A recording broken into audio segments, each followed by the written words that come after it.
lockdown first happened, I was very isolated because I didn't have many friends, because I'd been isolated from the community for a while because of my Asperger's. And what happened was quite incredible because of the lockdown, neighbourhood networks came into my local area of North Ayrshire, and they started setting up online classes for people.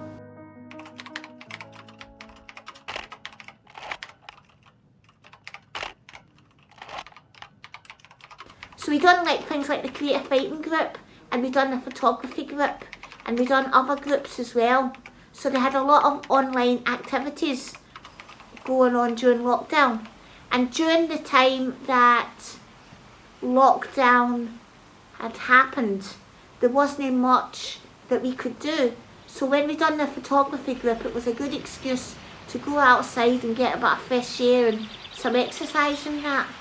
Because you could take photographs of things and then report back on the photographs.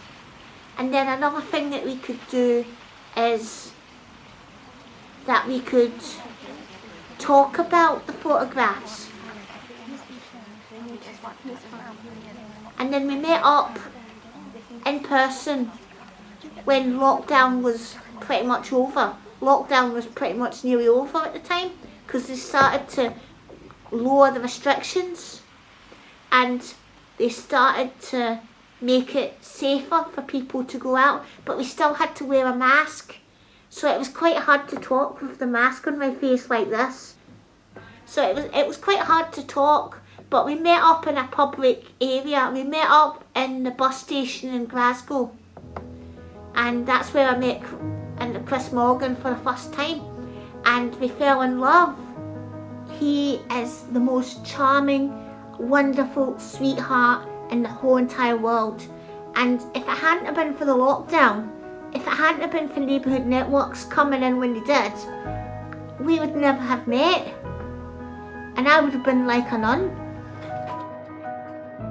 We had a meal and I think it was either Burger King or McDonald's was our first meal together.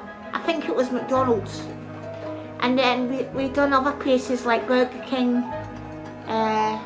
We didn't do KFC, but we did do the Afro Arms.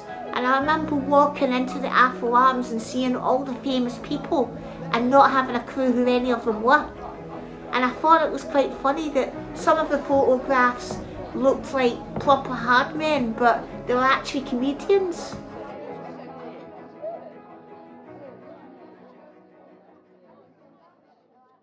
Me and Chris, we were having lunch together and we were having dinner together, and then obviously there was a problem with the buses, so it meant that we had to leave at the date at about 4 o'clock in order to get the bus home, because my bus, the last bus, comes at 5:15.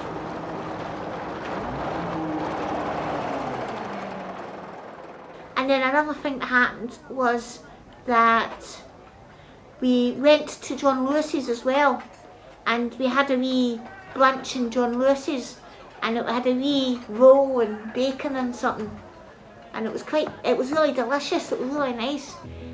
And then we went to the pantomime as well, and when we were watching the pantomime, it was the most amazing experience ever. It was Cinderella. It was the most amazing experience, and I really loved it when the snow fell down on the stage and that.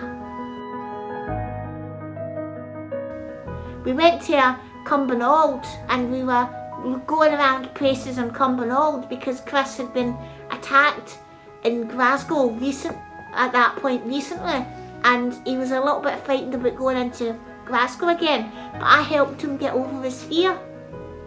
So we're very careful when we're in Glasgow, because we know that there's some areas of Glasgow which aren't as safe as what we would like them to be. We would go to the Afro Arms or the Premier Inn place, because they've got a restaurant in the Premier Inn place, and we would have meals in there.